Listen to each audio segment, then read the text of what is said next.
I'm up with the sun this morning on another fool's errand. The last thing I need is another car. I'm sitting on 7 of them right now, and I'm not a big time collector or anything like that. I'm just a regular guy, and 7 cars for just a regular guy in a 2-driver household, that's a lot. And they're all insured and they're all registered, so they're all requiring care and maintenance and feeding. But here I am going to look at another car, driving an hour and 15 minutes south to look at yet again another car. And this one got an interesting story. It was in a storage unit, and the person renting the unit stopped paying rent. So they're in the rears for 2 years, and the owner of the storage facility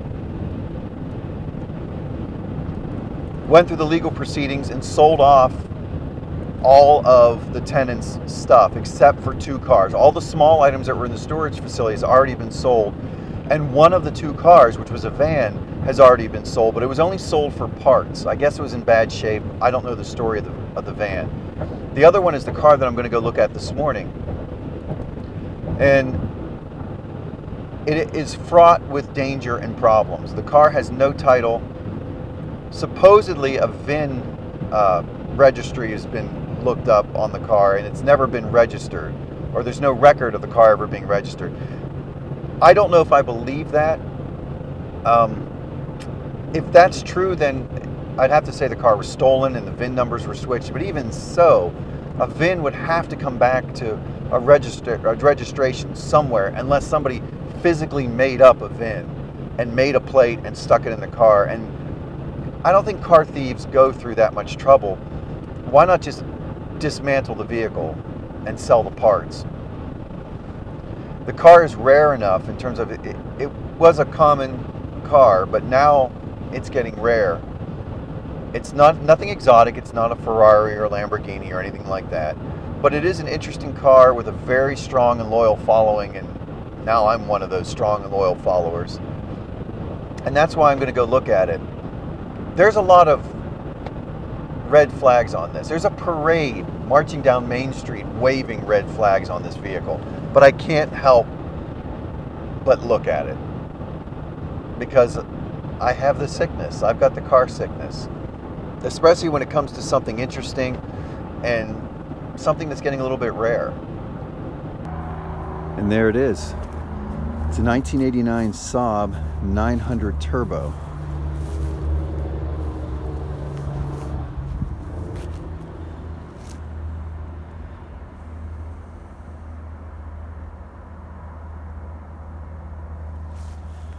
We have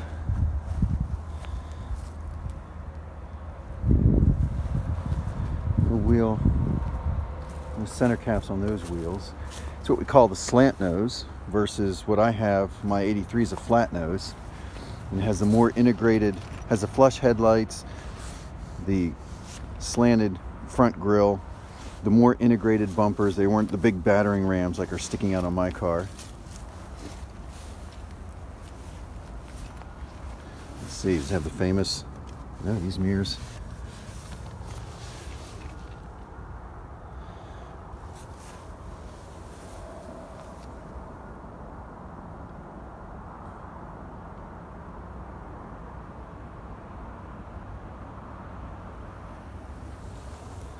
Junk in the trunk.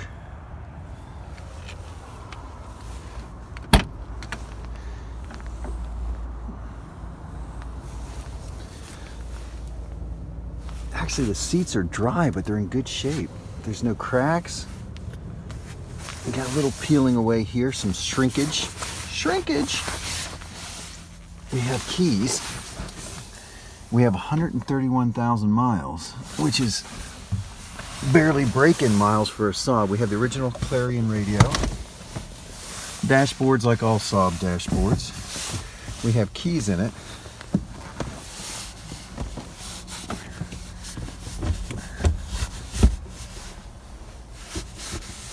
Non-standard knob there, I think.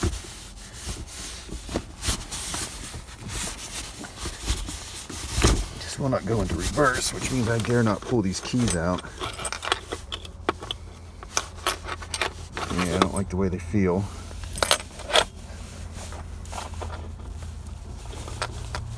No, I'm not going to force the barrel on that so I can get it reverse. We have the electric sunroof. We have saggy headliner. Not too bad though. Hole back there.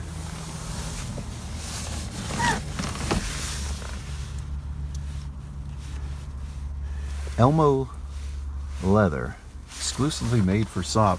We have additional door cards here in black. And we got this. I'm going to take this out and see what this is. Also, you look in here in the door jamb. Looks really good. I think this car might have been wrecked because on this side we don't have any trim, and the paint is much nicer on this side. It's not oxidized here all through here. And look, this bumper back here looks brand new.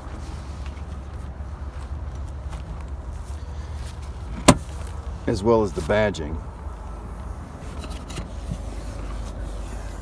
So I assume this is a salvaged car because the paint over here is kind of nice and shiny and bright. The paint over here is oxidized. Got all kind of stuff back here. You know, see? We got other trim pieces. Here's all the trim pieces for the side.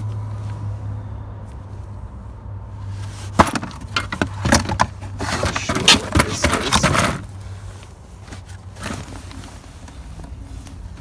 It's just full of stuff. It's for another vehicle. By the color, I'd say something from the 90s. Let's make sure we don't damage all this. Let's look at that. Now here's the thing that just bothers me. A pox to anybody who parks a car under a tree. This is a water trap. This is a... Never park a car under a tree. It's just one of my big pet peeves. But underneath it, solid. Same with the hatch. The struts are shot. Look at this. Completely solid.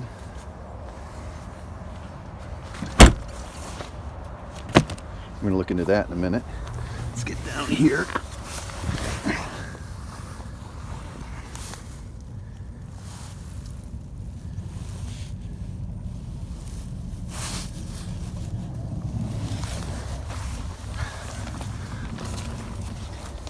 Let's look here on the door that still has its molding and still sun faded. Let's look at, let's get in here. Very clean. That. Very clean.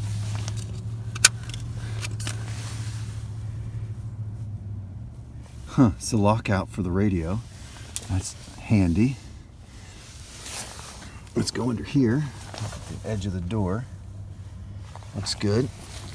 Let's get under here.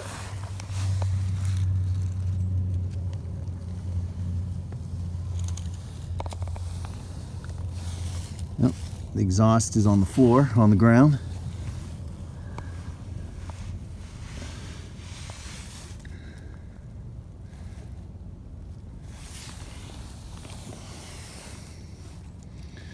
Wow. The door jams.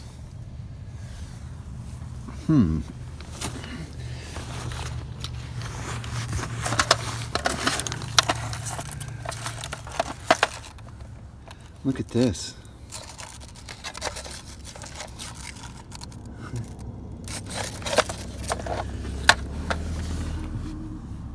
Wow.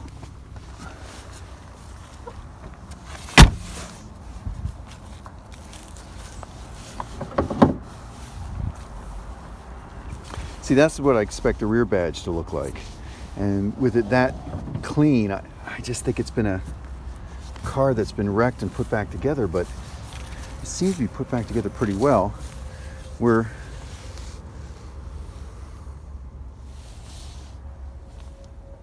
why it's not focusing. The legs in the front here, fender's in pretty good shape. This is very concerning. There was no oil cap. I was going to check the oil, and there's no cap on it. That's very concerning. So this has been sitting out for a year without the hood completely secured. Might have a little bit of rodent damage there, but this has been sitting out for a year like this. I'd have to take the oil pan off and see how much water's in there, and then I'd have to just about assume the engine's seized. But all the stuff is here.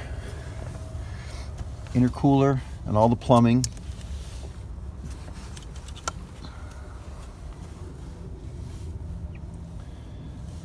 Oh, I wish I could get a look at the oil.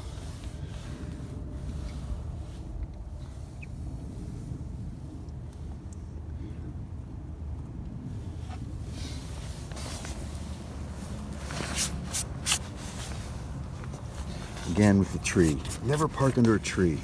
But look at all this. If you take all the tree goo away, it's absolutely solid. Same with the hood. Well, the bonnet. Dirty, but rust-free. Complete but suspect. And, you know, we're just getting the signs of rot. But man, the car is complete.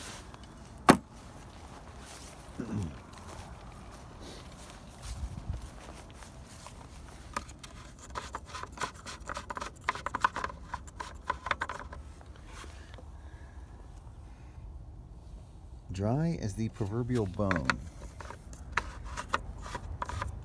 See, this has been wrecked. Something's happened here on the side, and it even, you know, needed a new hatch. So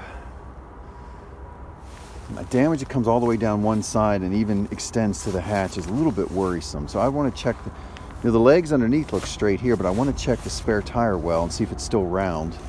But in the meantime, I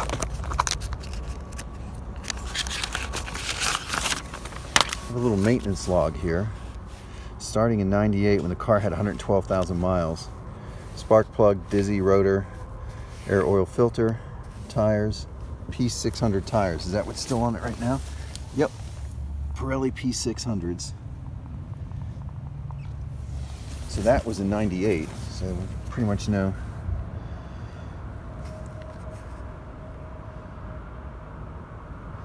Bad connection to AC valve, AIC valve, idle air control. AC inoperable, bad auxiliary cooling fan, blowing fuse. Fifth gear in op, replace shifter bushings. Fixed interior lights, replace battery. Aha, Rick's Auto Body. Fixed rear damage from accident, $500 deductible. So yes, the car has been wrecked, but it lived on afterwards. Another 4,000 miles later, we're doing an oil filter, outer CV boot, rear brake pads, resurfaced rear rotors, secure dash. So that's one page we have there.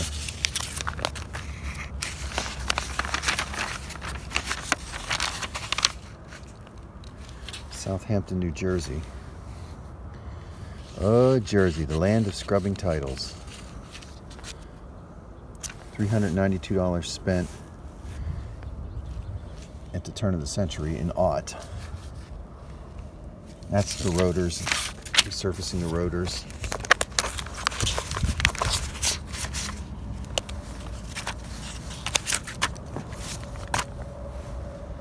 Yeah, all done this by this Southampton. So the car was registered. Clearly it was registered.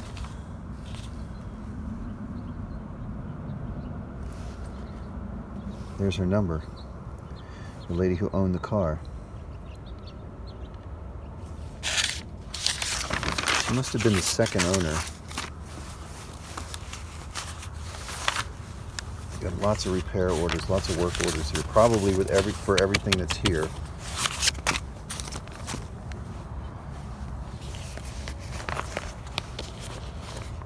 Next thing to do is get all the stuff out of it.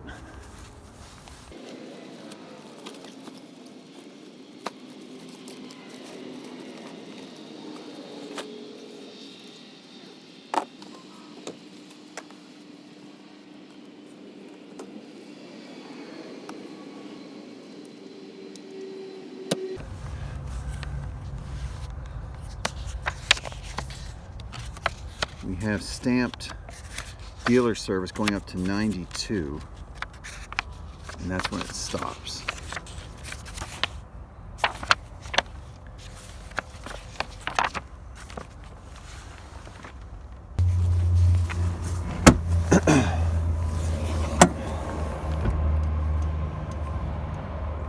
Sure would have brought a stick. Well, there's nothing else for it but to get stuck in.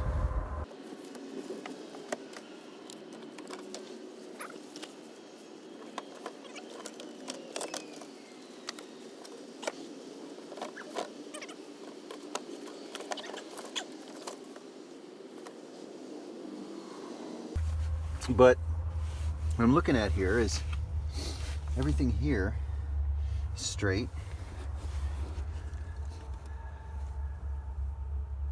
There's the VIN.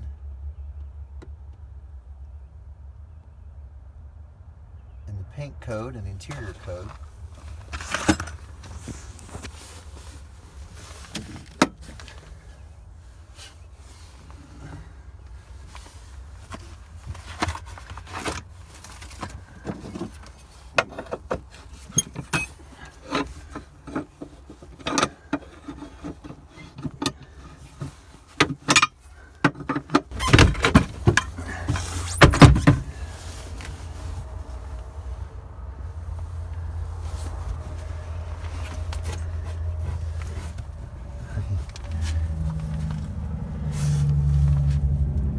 I gotta be pretty happy with that.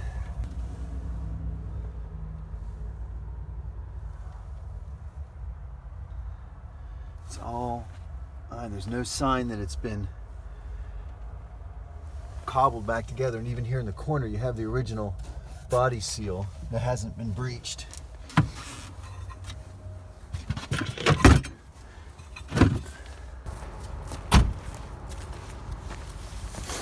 By pumping the clutch, I was able to get the key out, and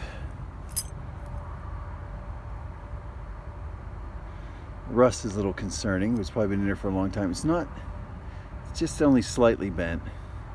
So nobody was going ham-fisted trying to get the key out, which is good, because I finally got it in reverse. I had to pump the clutch several times and it built up enough pressure to pop it in reverse.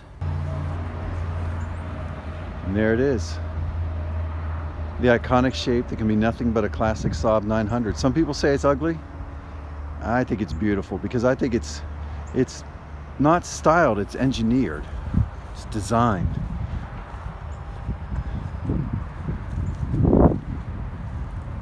The place was there was on one side of the road was a big breakers junkyard car crushing place. And on the side of the road I was on, it looks like a kind of an appointment only dealership that I think sells salvage title cars. Cars that, in the US, that's a car that has been in an accident and repaired, and it's issued a salvage title. Now, every car that's been in an accident does not get a salvage title. It varies by state, but it has to be declared a total loss by an insurance company. And that could mean that it was just not cost effective to fix. You could have a high mileage or an older car that's not worth very much, and there's probably $3,000 or $2,000 worth of damage if you went to a body shop, but nothing is structural and the cars really would run and operate fine. It's just that the damage was more than the insurance company was willing to deal with, so they total it. They declare the car total loss, and then you have the option of buying the car back from the insurance company, or somebody else could buy it from the insurance company, fix it, and put it on the road, but it'll always have that salvage or rebuilt title on it. And that's a big deal. It's not a small deal.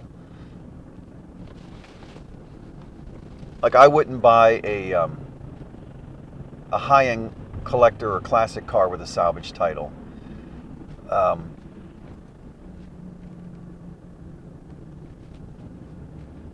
But I may buy an interesting collectible car with a salvage title if the damage wasn't that bad, because there's sometimes that the insurance company doesn't figure in desirability. To them, it's just an old car that's hard to get parts for. And if the damage, like this Saab, was light enough, it doesn't bother me in the least. Now, the problem with this vehicle is it has no title at all.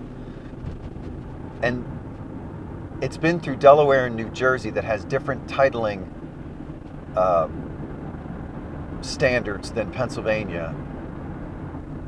And we used to, back in the day, and when I mean the day, I mean early 90s or so, we used to think of New Jersey as one of the title scrubbing places where people would buy flood damaged cars from hurricane damaged cars from Florida, say, fix them up, retitle them in Jersey, and then that would get rid of the salvage title. They'd have a new, fresh, non-salvage title. I think New Jersey has cracked down on that in the years since. But for some reason, this car does not have a title. And that's problematic. It really is. I hate to break it. It's a complete car. It has the typical Saab cracked dash. And I really, really don't like all the fluids being completely dry, because I don't think they were drained in a conscious effort to store the car properly. They might have been. But if that was the case, how come the oil cap is not back on? And I don't like the oil cap being off for 6 years, especially with one of those years being the car sitting outside with the hood half open. It's just, I can assume every internal piece of that motor is rusted, and the motor may even be seized. I have no idea. But again, I have a 16 valve turbo motor at the house that is actually has 3,000 or 4,000 less miles. It has 129,000. This one had 133, so they're really close in mileage in terms of the body and the engine. The gearbox looks like it had service done to it. So I could leave my flat nose as a straight non-turbo 8 valve, and then have a 16 valve turbo whole and complete. I'm going to compare the two VIN numbers. When I took the VIN number from the trunk and I took the VIN number from the dashboard, and I'm going to compare them and make sure they're the same. We find ourselves here on the horns of a dilemma once again.